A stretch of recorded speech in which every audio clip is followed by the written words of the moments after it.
Blues album, the project you did with Eddy Clearwater, Rock and Roll City. How'd that come about? That came about through our manager, Jake Goralnick, and the record label, which he used to work for Rounder. I think Eddy Clearwater, I think that record came out on a part of Rounder. I think it was affiliated with Rounder, so that's how that came about. But that was really a lot of fun working with Eddy Clearwater, man. It was really cool because we were pretty kindred spirits, you know. It was like getting to work with Chuck Berry, you know. But he was, you know, really, he's as much Chuck Berry as a blues artist, you know. So it went so smoothly, you know. We recorded it right here in Nashville at George Bradfeud at Tone Chaparral, and it sounded great. And but man, were we shocked when we found out it was nominated for a Grammy. Like, wow.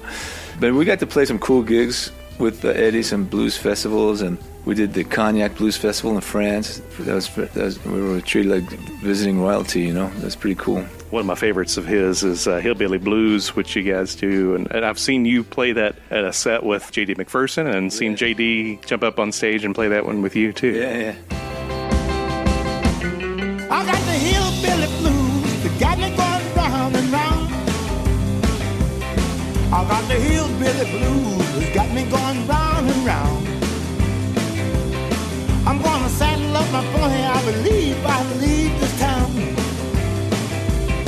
I got the Hillbilly Blues, I just can't help myself. I got the Hillbilly Blues, I just can't help myself. I'm gonna buy me a Harley, I believe I'll go out west. I got the Hillbilly Blues, my baby done put me down. Yes, I got the Hillbilly Blues, my baby done put me down. I'm gonna buy me a Harley, I believe I ride out of town.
From their Grammy-nominated album Rock and Roll City, that's Eddy Clearwater and Los Straitjackets, featuring our guest, Eddie Angel.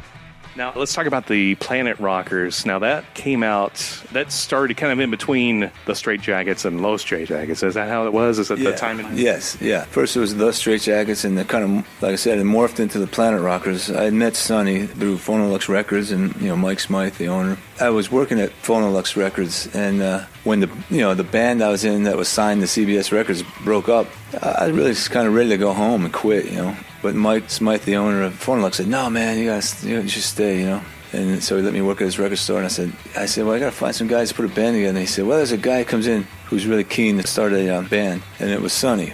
So Sonny and I started getting together, and Mike was letting us listen to his records, which he's got like a world-class record collection, and we started learning songs from his record collection, and that became the whole Planet Rocker repertoire, really, was from Mike's record collection. But then we had met Bill Swartz, the drummer. I had met him from the Straitjackets. He would fill in sometimes for Jimmy Lester, and so I knew him. But we needed an upright bass player, and in Nashville in 1989, I think, you were trying to find a rockabilly bass player in Nashville. You were out of luck, man. You're trying to find a rockabilly anything. In fact, I remember when I showed up here with a quiff ducktail, and playing guitar like Scotty Moore, they thought I invented it. I said, "You folks invented it, man. I just came from upstate New York."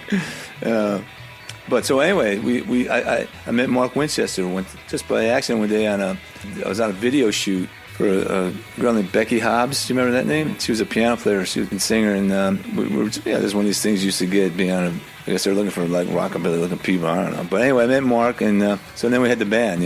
Mark had just moved here from North Carolina, and he wanted to be a songwriter, but he was a big, total rockabilly guy, sort of, into the Stray Cats and stuff. So we had the band, and we started playing around like 1990, and it was a great band, really. And we're still playing. We took, I don't know how many years we didn't play together because, we started playing, and we were getting a good reputation around town, good draw. We were packing out clubs. We went to England and did a show over there. We got hooked up through, like I said, we're on that English label, and through all that, Morrissey heard one of our songs, and he invited us to go on tour with him as an opening band. And this would have been 1992, I think.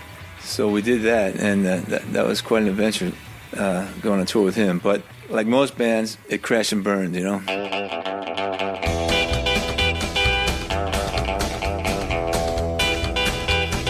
Let me tell the story, I can tell it all, about a mountain boy who ran legal alcohol. His daddy made the whiskey, son he run the load. When his engine roared, they called the highway Thunder Road. Sometime into Nashville, sometime Memphis town, revenuers chasing, but they couldn't run him down. Each time they thought they had him, their engine would explode. He drove by like they were standing still on Thunder Road. Thunder, thunder, over Thunder Road. Thunder was his engine and white lightning was his load. Moonshine, moonshine, to quench the devil's thirst. Well, all they swore they'd get him, but the devil got him first. Yeah!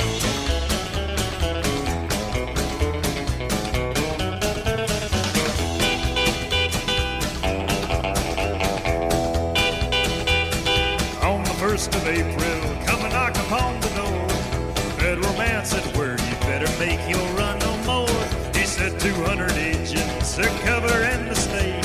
Whichever road you try to take will get you sure as fate. Son, his daddy told him, make this run your last. You're all filled up with 100 proof, you're all tuned up in gas. Now don't take any chances if you can't get through. I'd rather have you home again than all that damn dew. Thunder, thunder, over Thunder Road. Thunder was his engine and white lightning was his load. Moonshine, moonshine, to quench the devil's thirst. Well, they never got him, cause the devil got him first. Yeah!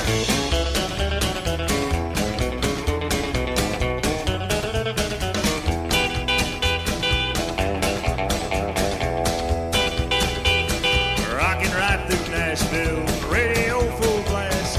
Running with the devil, revenuers closing fast. He left the road at 90, that's all there is to tell. The devil took the moonshine and the driver straight to hell. Thunder, thunder, over Thunder Road. Thunder was his engine and white lightning was his load.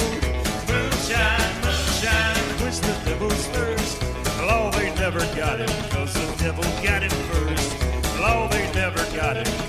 devil got him first. Yeah!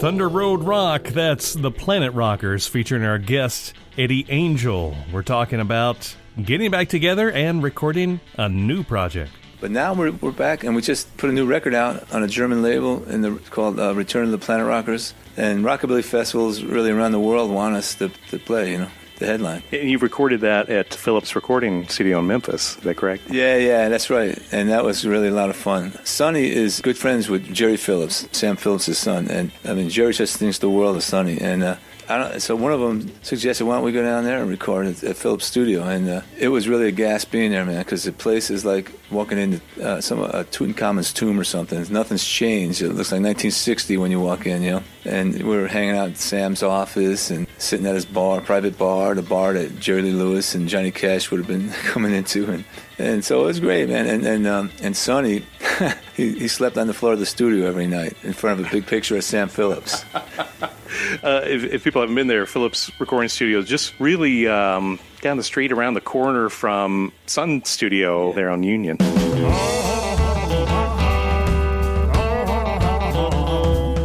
you get off of work at quitting time, you head home shaving sharp.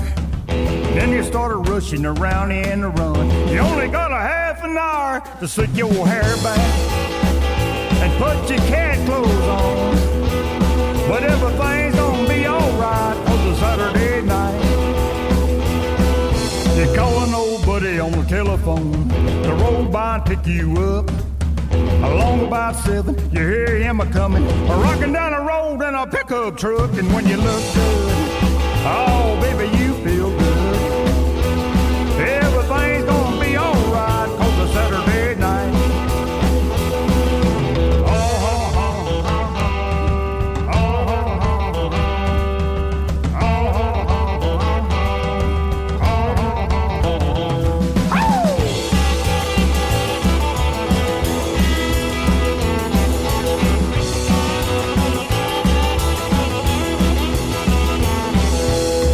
Downtown to the Dairy Queen, you're looking good, ain't no doubt. With your head hanging out the window, but you're about to let it all hang out. And when you feel good, woo, baby, you look good. Everything's gonna be alright 'cause it's Saturday night.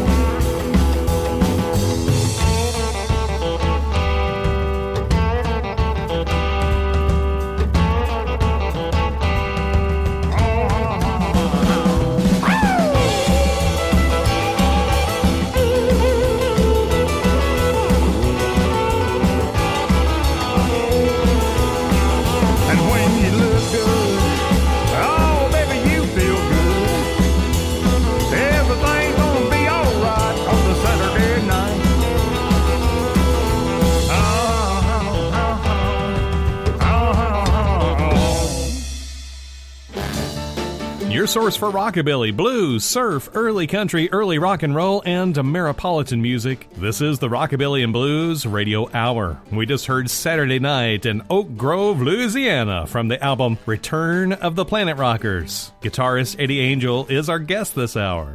You played on a couple Ronnie Dawson projects. I tell you, unfortunately, he passed away. Just what an amazing talent. But man, he always seemed like he was just ready to rock, like a rocket just jumping out there. Yeah. Ronnie was great, man. And like I said, I met him again through that English label.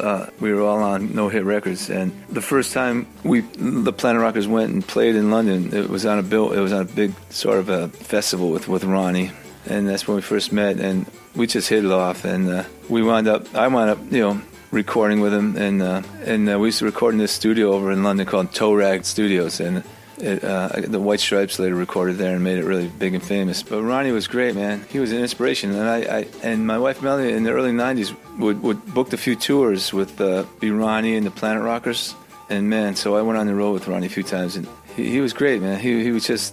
He had so much energy, and he seemed like so much older, He was probably 55, But you know how that is. But when we would stop at a rest stop, he would go out and start jogging around the van. He had all this energy, man. That's hilarious. Yeah. But every night, man, I watched him. He would always put on